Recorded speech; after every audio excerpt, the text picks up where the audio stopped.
écoutant les différentes interventions, j'ai compris que tous et toutes, nous devrions nous engager dans le cheminement dans l'esprit. Ce mercredi 11 juillet 2025 a eu lieu au centre pastoral Saint-Charles Lwanga de Wando la clôture de l'année pastorale 2024-2025 du diocèse de Porto-Novo. De 9h30 à 13h30, cette réunion a rassemblé l'ensemble des acteurs engagés dans la mission pastorale du diocèse, notamment les prêtres, les diacres, les religieuses et religieuses en service pastoral, ainsi que les membres des bureaux diocésains, des mouvements et associations. Étaient également présents un représentant du conseil pastoral, un catéchiste padoyenné, les séminaristes en stage canonique et quelques laïcs, tous venus marquer la clôture de l'année pastorale. L'assemblée générale s'est déroulée en plusieurs temps forts. Elle a débuté par une messe solennelle présidée par Monseigneur Aristide Gonzalo et suivie d'une séance de travail où l'assemblée a écouté le compte rendu des activités de différentes paroisses du diocèse en lien avec le plan quinquennal Horizon 29.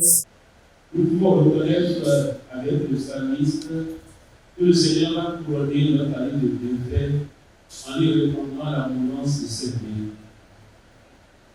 C'est une heureuse résidence pour nous, prêtres, religieuses, séminaristes en stage canonique, vice-président du conseil pastoral paroissial, catéchiste. C'est donc une heureuse résidence pour nous d'achever notre année pastorale en nous appuyant sur la foi de Saint Barnabé, dont l'Église nous donne le Père de moi aujourd'hui.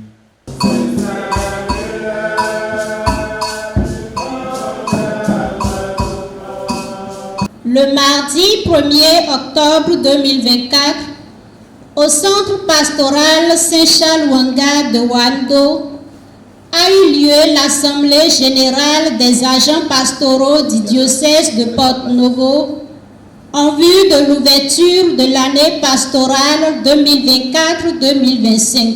Notre intervention ce matin comporte deux volets. Le premier concerne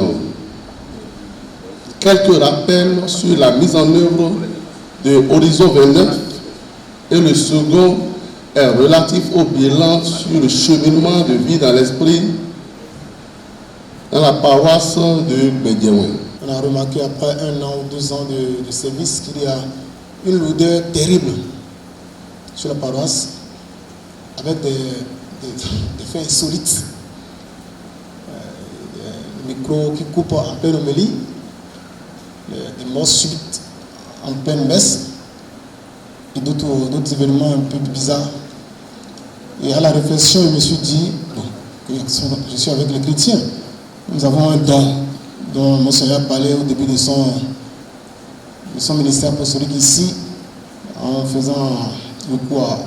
Ce que Saint Paul a dit à Timothée, réveille le don que tu as reçu avec l'imposition des mains.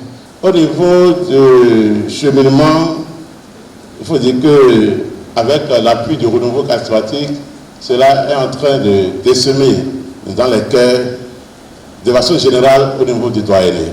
Nous avons récupéré beaucoup de choses, beaucoup, comme nous l'avons entendu tout à l'heure des précédents intervenants. Des gris-gris, des talismans, des fétiches, des bagues, plein de choses, même des vaudous. On vient nous déposer la nuit, jusqu'à aujourd'hui d'ailleurs. Nous sommes dans le cadre du plan quinquennal Horizon 29. Et pour ce qui concerne notre doyenné, en nous appropriant ce plan et pour l'accueil qui en a été fait, nous travaillons simplement à rendre beaucoup plus viable notre centre de pèlerinage Iroquois. C'est un centre où nous nous rassemblons chaque année, en l'occurrence le premier dimanche du temps de carême. Après le lancement du plan stratégique d'action pastorale Horizon 29, nous avons essayé de nous approprier le contenu de ce plan en y faisant la lecture approfondie dans toutes nos communautés et maisons de formation.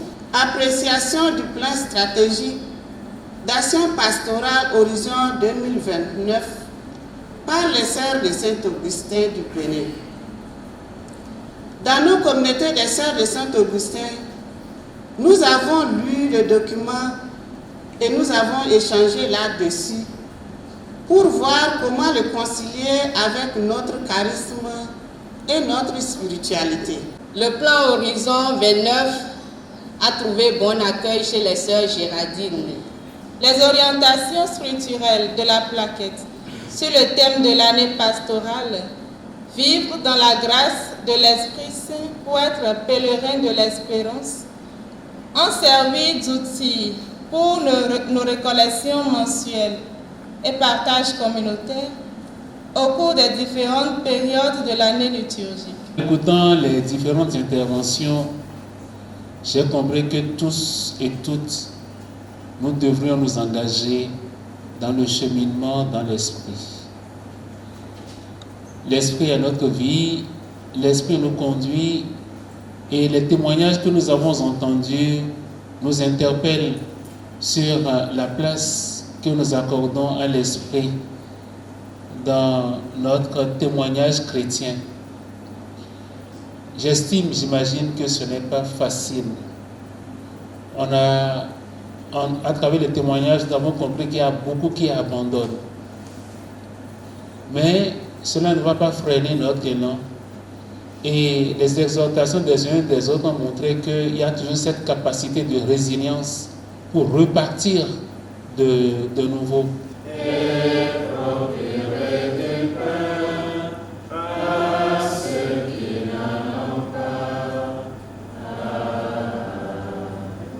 Au nom du Père et du Fils et du Saint-Esprit.